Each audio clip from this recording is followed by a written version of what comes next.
Perdeu, mané, não amola. É a frase do ano, a frase da década, a frase do século. Perdeu, mané, não amola. Essa que é a real. Dá para fazer várias reflexões em torno dessa frase, mas elas ficam melhores, né, com o distanciamento, se não ainda o distanciamento temporal, já que faz muito pouco tempo que ela foi pronunciada, pelo menos no distanciamento espacial, né? Porque eu me encontro em Buenos Aires, Buenos Aires querido, está ali fora, ó, Buenos Aires está logo ali, não vou mostrar para não despertar inveja.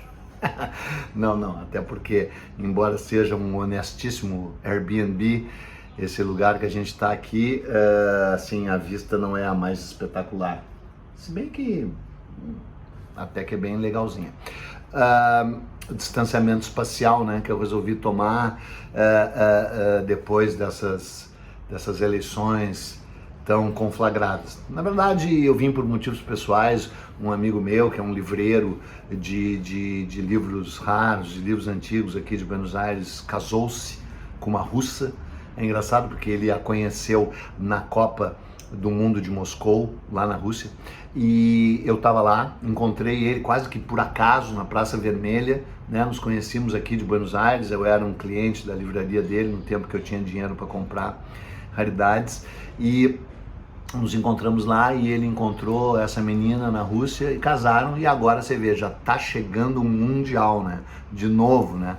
4 anos depois, uma nova Copa do Mundo, dessa vez no Catar, né, que é uma coisa absurda. Aliás, eu quero fazer um anúncio aqui. Como eu trabalhei em 4 Copas do Mundo, vou acabar fazendo comentários neste canal aqui.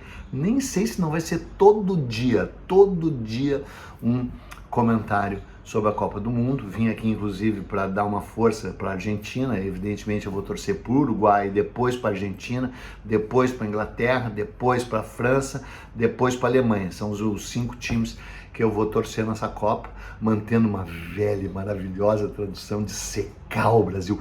Coisa boa secar o Brasil em Copa do Mundo.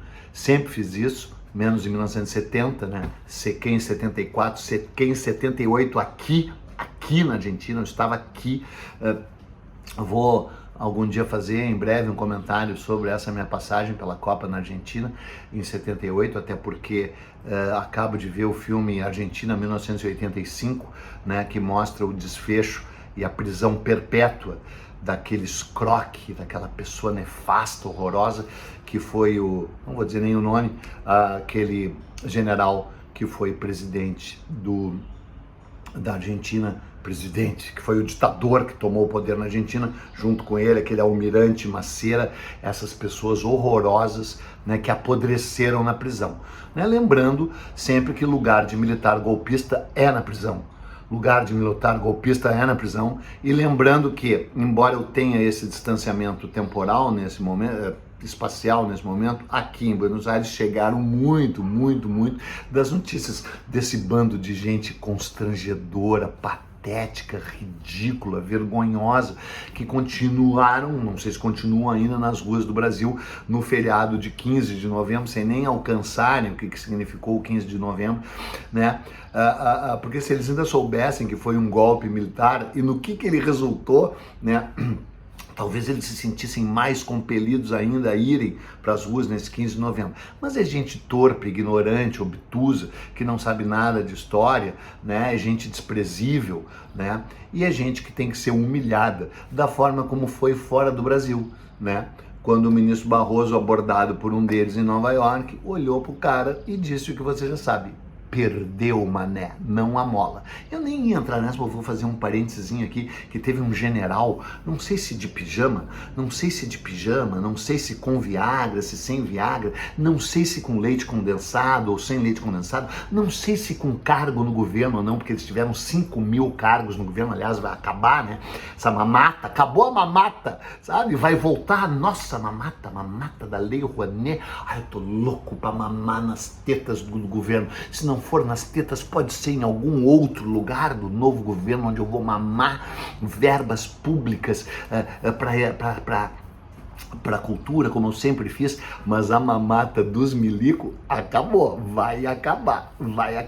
E aí um tal general, que em vez de ficar lambendo as chagas, fez um alerta para o ministro Barroso. Olha aqui, quem avisa amigo é. Mas quem é que é amigo de general? Quem é que é amigo de general, especialmente general com sobretons golpistas, assim? Então sim, tá indo um recado pro tal general, já que fazem cortes, eu tô nessa fase mais moderada, eu tô nessa fase mais calma, mas já que fazem cortes, manda um corte pro general, vai lamber as chagas e para de fazer ameaça, porque deu pra vocês, perdeu o mané, não a mola.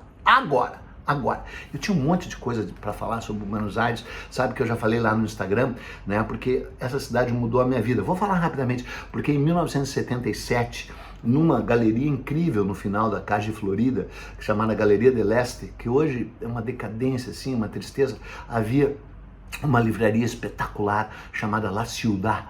Ainda existe ali só o esqueleto dela fechada permanentemente, assim, abre quando os caras querem, mas assim, toda coberta de pó. E ali naquela livraria, além de ter encontrado o Jorge Luis Borges, que ele ia sempre ali, além de tê-lo visto em pé, lendo um livro, eu não o abordei, eu sou daqueles caras de pau que eu já conheci muitas mesmo, mais de 20 grandes estrelas, dentre elas essa aqui, né?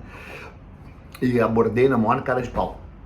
O Borges eu não consegui abordar na cara de pau. Falando em abordar na cara de pau, eu fui várias vezes na rua aqui parado por pessoas portenhas, argentinos. Portenho é, né, Buenos Aires é um porto, né, e aí, às vezes os brasileiros chamam os argentinos de portenhos, é um equívoco brutal. Portenho é única e exclusivamente o argentino nascido em Buenos Aires, porque é um porto, né, e aí pessoas me pararam na rua, argentinos ou portenhos, você não é o Eduardo Bueno do canal Buenas Ideias? Canal Buenas Ideias, sucesso na Argentina. E uma cidade que marcou minha vida, porque nessa livraria, La Ciudad, eu comprei a minha primeira edição do livro On the Road, En el Camino. Li em espanhol pela primeira vez, me apaixonei pelo livro, comprei em seguida o livro em inglês e decidi traduzi-lo, né? E ainda no ano de daí no ano seguinte, 1978, já durante a Copa, do lado da livraria La Ciudad, né, tinha uma lojinha de discos maravilhosa chamada El Agujerito, né, o pequeno agulheiro, a pequena agulha, né, e ali eu comprei The Last Waltz, o disco triplo do The Band, e com a presença do Bob Dylan, do Neil Young, da Joni Mitchell, né, na despedida dessa banda favorita. E eu comprei o disco ali, ainda não tinha no Brasil, um lugar-chave na minha vida, fecha parênteses. Mas o que eu queria dizer com relação à frase perdeu mané, não amola, é bom demais, né, coisa de velho, né? É que a frase, embora maravilhosa, e que bom que ele a disse, e o tal general lá, o milico de pijama, não sei se de pijama, deveria estar de pijama, aliás, vários deles vão pôr o pijama em breve,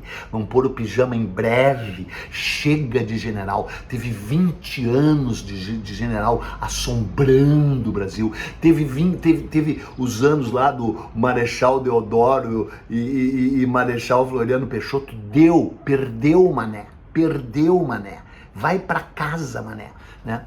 A frase é legal, mas a frase foi dita, você sabe, em Nova York.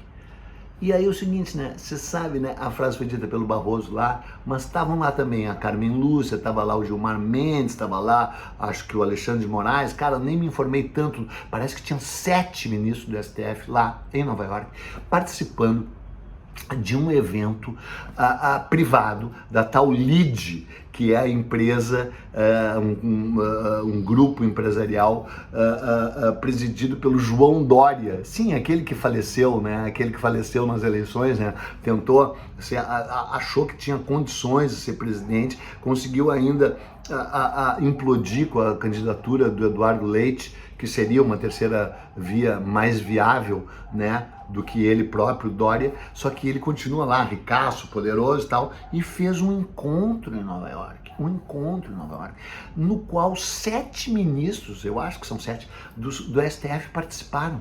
E aí eles não sabem se eles foram pagos para ir, se eles pagaram ou não pagaram para ir. O que se sabe, tem um artigo fantástico de um cara chamado Conrado Mendes, que é professor de Direito Constitucional.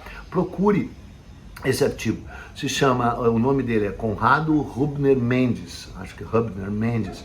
Ele é professor de Direito Constitucional da USP e ele escreveu um artigo irretocável, sobre a absurda promiscuidade, a nojenta promiscuidade que indica essa ida desses ministros lá. O STF teve uma posição, qualquer pessoa decente sabe, não interessa a opinião de pessoas indecentes, imorais. O STF o STJD, isso aí, o STF e o STJD tiveram, TSE, né? Tiveram um papel fundamental em afastar as sombras golpistas, em manter as eleições, em referendar o resultado efetivo das eleições. Viva, nesse caso, o STF, viva, nesse caso, o STJ e esses tribunais e a atuação desses ministros. Ok, qualquer pessoa decente sabe disso. Agora, qualquer pessoa decente, esclarecida, sabe também que não dá para endeusar e nem para transformar em heróis esses ministros do STF. E todos eles têm um passivo, a própria instituição tem um passivo e um passado, né? Sabemos bem como são as questões jurídicas no Brasil, como sempre foram. Eu tenho um episódio aqui, vai lá ver, sobre o primeiro ministro da Justiça do Brasil, se chamava Ouvidor Geral, Ouvidor Mor, não era ministro da Justiça, mas era ministro da Justiça, um desembargador corrupto chamado Pero Borges. Vai lá ver a história do Pero Borges, vai lá. Também aqui no canal no YouTube, o último episódio que foi ao ar é sobre o Mendes Sá, também desembargador, também corrupto e que foi o terceiro governador-geral do Brasil. Então é o seguinte, quem estuda o judiciário no Brasil e em Portugal e na Espanha desde seus primórdios, ali no século XV, desde 1400 e tanto, sabe o que também paira em torno do STF, das Supremas Cortes, do desembargo do Paço, chamava na época, e na trajetória sempre repleta de privilégios e de 14º, 15º, 16º salário, auxílio paletó, auxílio moradia, auxílio roubalheira, auxílio alimentação, né? Não vamos jamais esquecer dos privilégios que nós, na nossa omissão como sociedade civil, permitimos que esses caras tenham e que, uma vez no poder, tratem de adquirir cada vez mais. Então o fato é que, embora eles tenham tido essa participação fundamental na manutenção do Estado Democrático de Direito no Brasil, no referendo decisivo de que as eleições foram limpas, ao contrário dessa gente imunda, dessa gente repugnante, dessa gente desprezível, que alguns deles seguem na frente de quartéis ou bloqueando estradas e serão punidos. Já se tem o nome dos donos dos 234 caminhões, uma gente horrível, né? Uma gente horrível, e ver quem são, vai lá pesquisar quem são, né? Já se tem o nome de várias dessas pessoas que participaram disso. No Rio Grande do Sul tem o tal Coronel Suco, Coronel Suco, sucks, Coronel Suco. Então, tudo bem, só que, o que eles estavam fazendo lá? Quem é que os levou? Quem que os convidou? E foi um evento patrocinado por grandes empresas. E nesse artigo do Conrado mostra que vários desses juízes vão julgar casos ligados a essas empresas. Essas empresas os convidaram, eles foram por si, eles foram com dinheiro próprio, eles foram com o meu dinheiro, eles foram com o teu dinheiro, eles ganharam para ir, cachê para se apresentar. Não ficou clara essa história. O que ficou claro é que essa história é uma história num momento errado, de um jeito errado, de um viés torpe e de um viés que beira um indesculpável num momento que nem esse. Então o cara foi lá, disse a frase, que é a frase do ano, a frase da década, a frase do século. Perdeu, mané, não amola. Mas disse nessas circunstâncias, em Nova York. Quem é que levou ele lá para Nova York? Ele que vai para Nova York quantas vezes ele quiser, se não for participar de eventos que, de certa forma, se vinculam numa zona sombria entre os interesses privados e a legislação judiciária brasileira. Então, né? Mas, tá, já deu 15 minutos, eu estou aqui em Buenos Aires de novo, ajudando no treinamento da seleção argentina, que aliás já não está aqui, né? Ganhou de 5-0 lá dos Emirados Árabes, é a grande favorita para o Mundial, né? Não é uma seleção bolsonarista, e talvez a partir da semana que vem se você de joelhos pedir para eu não fazer, se vocês de joelhos pedirem para eu não fazer os comentários, talvez eu não faça, mas talvez eu comente a Copa, porque seria a minha 5ª Copa e seria bem divertido. Então é isso aí. Começa um novo Brasil? Não sei. Eu sei que o judiciário é o velho judiciário de sempre e a gente tem que continuar atento a eles. É isso aí. Tchau. Viva Buenos Aires.